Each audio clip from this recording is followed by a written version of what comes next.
The judge is calling on the homeless to be actually criminalized for staying in parks or any of the encampments that they have reached. Taking care of themselves, trying to help themselves. I mean, this is about door A or door B. In other words, the settlement agreement anticipates people who really want to get help or they want to get services.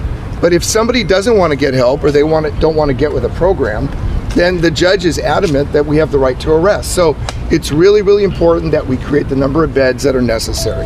But at the same time, we have to ensure that we don't lose the right to enforce laws against vagrancy and other kinds of trespass. I loved what the judge said today is that he was adamant that law enforcement not be neutered.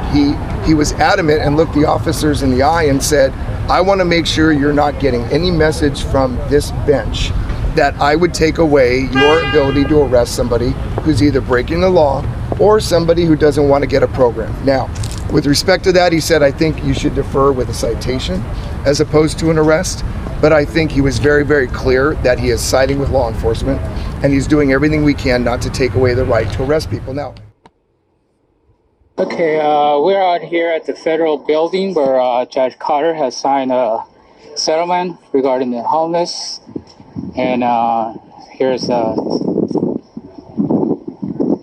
Supervisor Doe, how are you doing? So what do you think about this? How much is going to cost for the law enforcement to implement this laws now? Oh my God!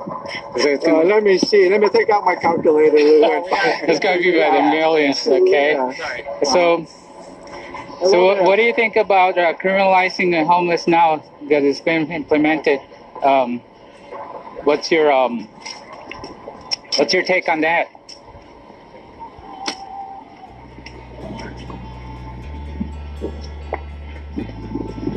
Do you think that violating human rights it's okay by criminalizing the 40%?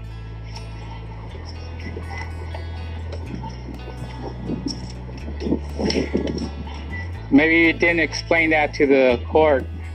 Supervisor, go ahead and say your name, spell for me, and position. Yes, hi. Andrew Doe, the County Supervisor for District 1 for the Orange County Board of Supervisors. Okay, describe what happened today. Today, the county memorialized a settlement of 2 lawsuits here at the federal court before Judge Carter. One lawsuit focused more primarily on the housing aspect of homelessness, and the other more ADA compliance. And we were able to reach settlement on both matters. Both matters really, the settlement is predicated on the system of care that the county has been building the last year and a half. Certainly we started even before that 4 years ago, but culminated in the lawsuit in for the last 18 months. And the agreement setting out the standard of care that we will follow, the process by which we will assess people, and we will do outreach and engagement prior to any kind of enforcement action. These are all things that we have agreed on as a process with plaintiff's counsel. But more importantly, from the county's perspective, there are sensitive areas, the wilderness, high-risk fire zones that we have to protect, especially with the summer months on us now, to be able to prevent encampments to have people not habitating in areas where it's really hard to patrol, and we don't want to run the risk of fire.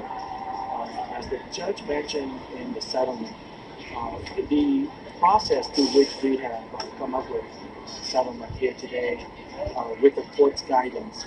So good faith on all of our part, and there's a give and take on both sides. I'm very proud that we have been able to negotiate for terms that in the long run will allow law enforcement in Orange County, particularly our sheriff department, the ability to protect public safety. Do you believe we're ever going to have like an option for shelters?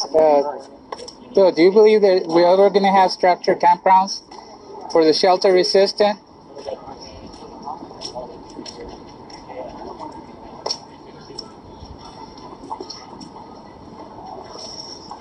How do you sleep at night, knowing you're criminalizing 40% of the homeless out there? You didn't explain that, did you?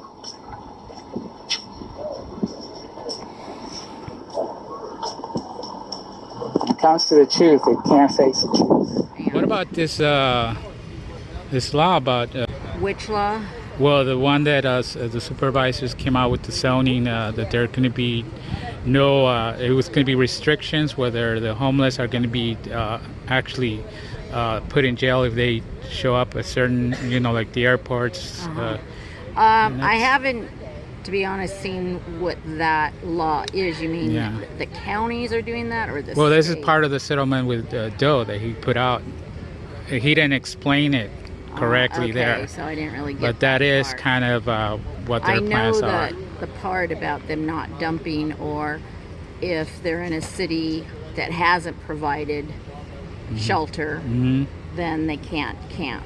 I mean, that's what they're talking about. So if they happen to be in a city, or say at a beach, South County, and they don't have shelter, then they're not going to enforce the overnight camp. But if they're in a city that does have shelter, like say Anaheim or Santa Ana, then they could actually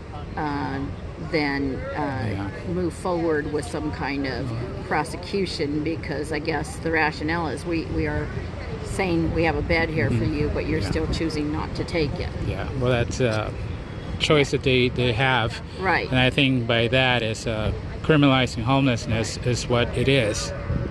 It's telling them you can't be camping on these streets or parks. Yeah. And, well, that's I mean, what could they do? But anyways.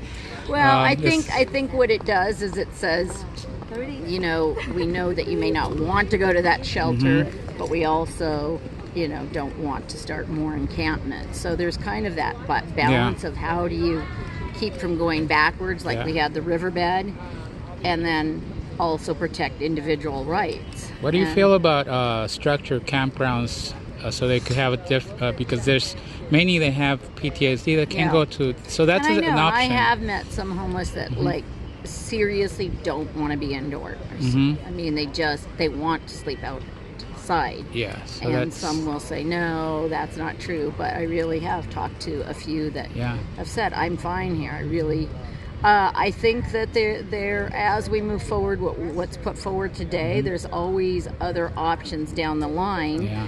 And I think that once people get rid of the, this is the only way for homeless, a shelter or then a permanent residence, down the line we could evolve to maybe there's, like you say, a more outdoor-based type of scenario. Yeah. But I think we have come a long way in 18 months. I do not think it's, solved. I think we have a long way to go. Right. And anybody who's out there working in the community knows that. But compared to where we were a year and a half ago, I think there have been some good steps made. Okay. Well, thank you very much for being here. And okay, thank you. Good luck. Bye-bye.